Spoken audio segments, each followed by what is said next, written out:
VVPAT മെഷീനുകളുമായി ബന്ധപ്പെട്ട വിഷയങ്ങളിൽ supreme കോടതി വ്യക്തത വേണം എന്ന് നിലപാടെടുത്തിരിക്കുന്നു. ഇക്കാര്യം വിശദീകരിക്കാൻ ഉച്ചയ്ക്ക് 2 മണിക്ക് ഹാജരാകാൻ തെരഞ്ഞെടുപ്പ് കമ്മീഷൻ ഉദ്യോഗസ്ഥർക്ക് കോടതി നിർദ്ദേശം നൽകിയിട്ടുണ്ട്. വളരെ പ്രധാനപ്പെട്ട ഒരു കേസാണ്. ബി ബാലഗോപാൽ വിവരങ്ങൾ നൽകും. ബാലഗോപാൽ, ഈ ഇലക്ട്രോണിക് വോട്ടിംഗ് മെഷീനുകളുടെ ഉപയോഗം സംബന്ധിച്ച് ചില സംശയങ്ങൾ ഹർജിക്കാർ ഉന്നയിച്ചിരുന്നു.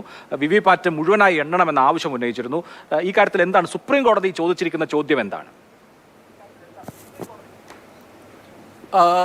ഇന്ന് സുപ്രീം കോടതി ഈ കേസ് ലിസ്റ്റ് ചെയ്തിട്ട് ചില ഉത്തരവുകൾ പുറപ്പെടുവിക്കുമെന്നായിരുന്നു നേരത്തെ വ്യക്തമാക്കിയിരുന്നത്. പക്ഷേ ഇന്ന് ഈ കേസ് വാദത്തിനെടുത്തപ്പോൾ തന്നെ കോടതി പറഞ്ഞത് ഇതിൽ വിശദമായ ഒരു ഉത്തരവ് തങ്ങൾ ഇറക്കുന്നുണ്ട്, വിധി പ്രസ്താവം തന്നെ ഉണ്ട്. പക്ഷേ ഈ വിവിപാറ്റിന്റെ പ്രവർത്തനവുമായി ബന്ധപ്പെട്ട് ചില കാര്യങ്ങളിൽ തങ്ങൾക്ക് വ്യക്തത വേണമെന്നാണ് നിർദ്ദേശിച്ചിരിക്കുന്നത്. ഇതിന്റെ അടിസ്ഥാനത്തിൽ തെരഞ്ഞെടുപ്പ് കമ്മീഷൻ ഉദ്യോഗസ്ഥരോട് ഉച്ചയ്ക്ക് 2 മണിക്ക് കോടതിയിൽ ഹാജരായി ഇതുമായി ബന്ധപ്പെട്ടിട്ടുള്ള കാര്യങ്ങളിൽ വ്യക്തത വരുത്തുവാനാണ് ഇപ്പോൾ സുപ്രീം കോടതി ആവശ്യപ്പെടുകയും ചെയ്തിരിക്കുന്നത്. വിവിപാറ്റിന്റെ പ്രവർത്തനവുമായി ബന്ധപ്പെട്ട് ചില സാങ്കേതിക കാര്യങ്ങൾ, അതായത് ഏതാണ്ട് 5ഓളം ചോദ്യങ്ങളാണ് ഇന്ന് കോടതി ഉന്നയിച്ചിരിക്കുന്നത്.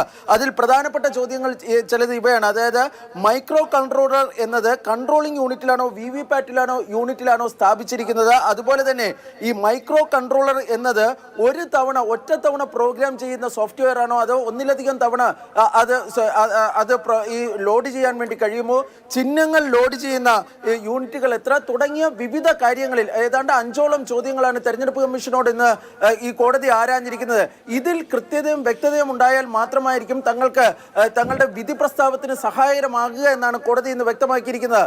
മറ്റൊരു പ്രധാനപ്പെട്ട കാര്യം ഇന്ന് കോടതി ചൂണ്ടിക്കാണിച്ചിരിക്കുന്നത്, ഈ നേരത്തെ ഹർജിക്കാരിൽ ചിലർ ഈ ഇലക്ട്രോണിക് വോട്ടിംഗ് മെഷീന്റെ ഈ സോഴ്സ് കോഡ് പരസ്യപ്പെടുത്തണമെന്ന് ആവശ്യപ്പെട്ടിരുന്നു. എന്നാൽ അത് സാധിക്കില്ല എന്ന് കോടതി ഇന്ന് പറഞ്ഞു. കാരണം അങ്ങനെ സോഴ്സ് കോഡ് പരസ്യപ്പെടുത്തുകയാണെങ്കിൽ അത് ദുരുപയോഗം ചെയ്യാനുള്ള സാധ്യതയുണ്ട്. പക്ഷേ വിവിപാറ്റിന്റെ പ്രവർത്തനം കുറ്റമറ്റതാകുന്ന രീതിയിൽ അല്ലെങ്കിൽ കുറ്റമറ്റതാണെന്ന് ഉറപ്പുവരുത്തുന്നതിനുമായി ബന്ധപ്പെട്ട ചില ചോദ്യങ്ങളാണ് തങ്ങൾ ഉന്നയിക്കുന്നത്.